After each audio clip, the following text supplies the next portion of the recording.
বদ্দা আসসালামু আলাইকুম, কেন আছো? ওয়ালাইকুম আসসালাম। ঠিক আছে, তুই কেমন আছিস? আছি ভাইয়া, ভালো। আমি বদ্দা তোমার একটা কথা হইতাম থাকছি। কি হবি হস না?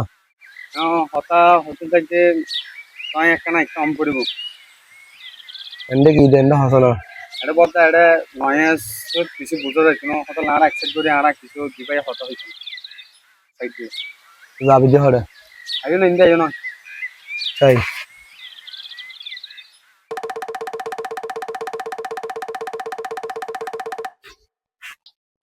এখন কি হবি দি? বদ্দা আমি হইতাম চাই দিয়ে তোমারে। কি হতি সদ্দে? বদ্দা আমি তোমার হইতাম চাই দিয়ে। তুই কি হবি হস না? বদ্দা তাই বিয়ে হত্যা করিবা দে।